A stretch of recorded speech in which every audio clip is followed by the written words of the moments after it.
Hey everyone, Kevin P. McAuliffe here, and I am back again with another Boris TV tutorial. And I know you're probably thinking to yourself, well, that's a bit of an odd looking visual effect. Well, what about this one? No? Well, believe it or not, you're not looking at any type of effect to stylize your footage. What you're actually looking at is a great feature inside of the awesome BCC Videoscope effect that is not only going to make sure that all of your luminance values are within safe areas, but it's also going to speed up your overall color correcting workflow as well. And in this tutorial, I want to take a look at two things. First and foremost is how important the setup of this effect is. It's very simple to set up, but if you don't do it correctly, you're going to run into problems very quickly. And secondly, I want to show you how to do a simple color correction, believe it or not, without having to look at a single scope at all. Okay, let's quit out of QuickTime and let's Alt-Tab into Avid Symphony. And obviously we need some footage to start with. So what I'm going to do is just navigate over to my bin, and instead of importing, what I'm going to do is right click and simply say link to AMA file. I'm going to select this elephant shot, and this is footage that I shot here. There we go. And what I'm going to do is I'm going to select the entire clip by hitting T on the keyboard. That's on both Mac and Windows. I'm going to hit B again on both Mac and Windows to edit that clip into my timeline.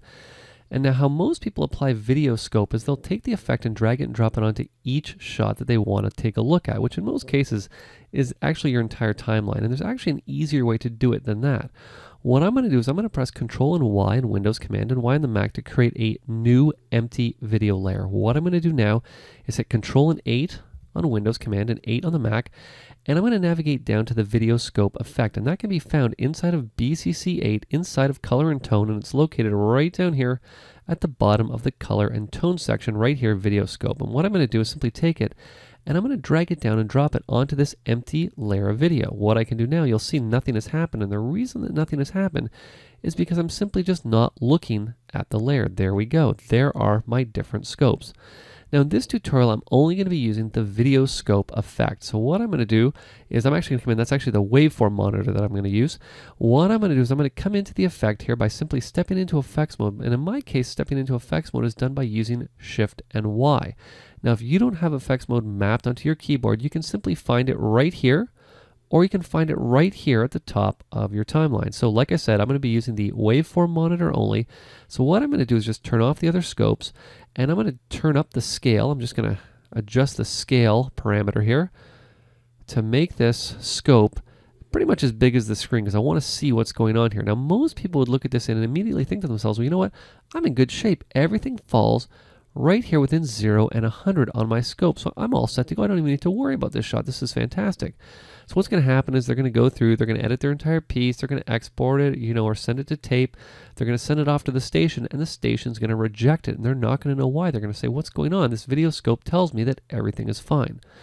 Well, let's actually take a look at a different scope. Now I'm using Symphony, so we're going to take a look at this inside of Symphony. What I'm going to do is I'm going to come into color correction mode right here, color correction, and you'll see that color correction's Y waveform is giving me a different reading than BCC 8's Videoscope effect. As you'll see, I've got some colors in here that are outside of the bright safe area. It's over 100, but you'll see inside of this scope, it's not the same. So what is going on? Well, what I'm going to do here is I'm just going to switch back to source record editing for a second, because you'll remember in the intro I told you that the setup is probably the most important part of working with this effect.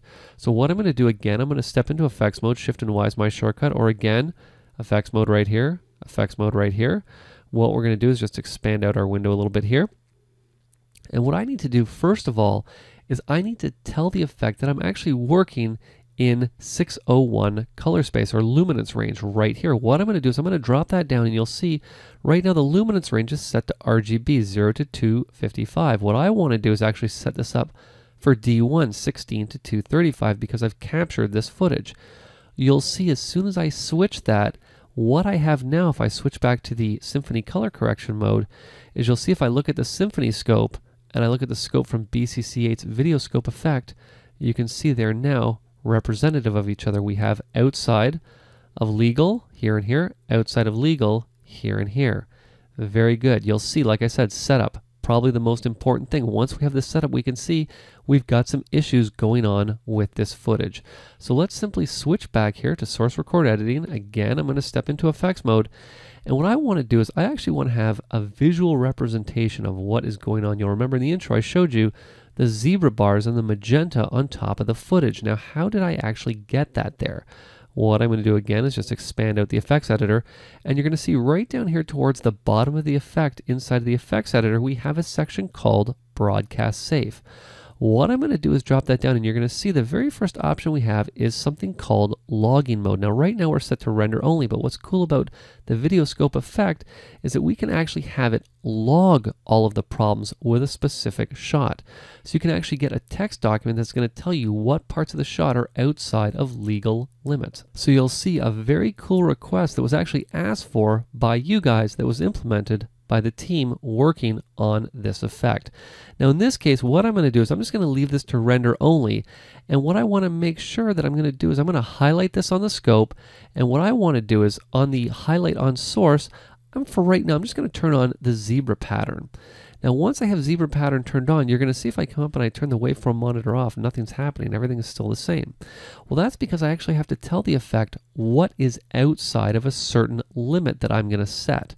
So what I'm going to do is navigate right down below the highlight on source zebra, and I'm going to adjust the luma upper threshold. And you'll see as soon as I grab the slider bar, you're going to notice a red dot appear up here in the upper right hand corner of the waveform monitor. And what I'm going to do is just drag down, and you'll see as I start to drag, that scope is starting to turn pink. And what I want to do is crop this right off, maybe just a little bit below 100. And you'll see as soon as I do that, what's now happened is that the zebra bars have now appeared in the shot. And you'll see if I step out of effects mode for a second here, let's just come back here. I'm just going to hit Y, which is my shortcut to get back into edit mode. You'll see as I drag through, those zebra bars are alive, showing me up here in the sky, even a little bit in the water, somewhere on the ground here, what is outside of safe areas. Now what's actually very cool as well is I can actually now come in and I can turn the waveform monitor off altogether and take a look at that. I can now see I have a visual representation without actually even needing to see a scope of what's illegal in my shot. Now the only problem is that I can start to adjust this, but it might actually get to be a little bit difficult to see when I get everything. So what I'm going to do here is I'm just going to switch back in here. I'm going to come back to highlight on source. I'm just going to turn this to magenta because guess what? That's a lot easier to see what's going on. You'll see now there's absolutely no question as to what is problem areas inside this shot. Now, of course, that begs the next question. How do I get in and actually correct this? Well, like I told you before, for me, when I'm doing something that I need to be, down and dirty, quick and simple, I don't like to step in and use the full Symphony color correction mode because then I'm switching back and forth between these different views and it just becomes a lot of work. So what I like to do is I like to use the color correction effect in conjunction with Videoscope. And what I'm going to do is I'm going to hit Ctrl and 8 on the keyboard to call up the effects palette. Now you can really use any effect. You can even just use the standard. If I come right down here to the image section here, you can even just use the standard Media Composer or Symphony color effect if you wanted to.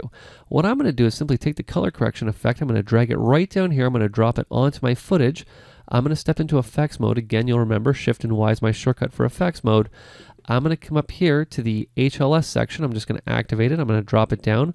I'm going to come into controls. I'm going to come into master. And what I want to do is I want to get in and I want to adjust. You'll see right down here at the bottom I have the gain, the gamma, and the setup. Now the gain is what's going to adjust the bright parts of the shot. And all I'm going to do is I'm simply going to start dragging down. And as I start dragging down, you'll see over here in the record window, the zebra bars, or in this case the magenta, is disappearing. Why? Well, I'll tell you why. Because if I step back into the BCC Videoscope effect and I turn the waveform monitor back on, you'll see now that everything is inside safe, and you'll see that I can do color correction without even needing to see the Videoscope. A very, very, very handy and quick way to work inside of Media Composer or Symphony. Now, again, if you happen to be using Media Composer, what I can do is just remove that Symphony effect. I'll just hit Ctrl and 8 on the keyboard here. What I'm going to do is simply come to the color effect. I'm going to drag it right down here. I'm going to drop it onto my shot. Now you'll see what has actually happened here is that by applying the color effect to the shot, it's actually cropped everything off just a little bit below or a little bit above our cutoff range here. So what I'm going to do is I'm just going to come into the effect here. I'm going to come all the way up to the top here. And let's just bring our white point down a little bit here. There we go. Very cool. And guess what? Everything is within the legal range that I have set up. So I hope this tutorial again has shown you two things. One, the importance of setting up BCC Videoscopes correctly so that it's actually telling you the information that you need to know. And secondly, what a powerful feature the broadcast safe section is inside of Videoscope, and how you can actually utilize that instead of having to look at any scopes to do all of the color correction work that you might need to do to make sure that your projects come in within legal limits. So if you have any questions, you have any comments, or you have any tutorial requests, you can send them to support@borisfx.com. This has been Kevin P. McAuliffe. Thanks a lot for watching.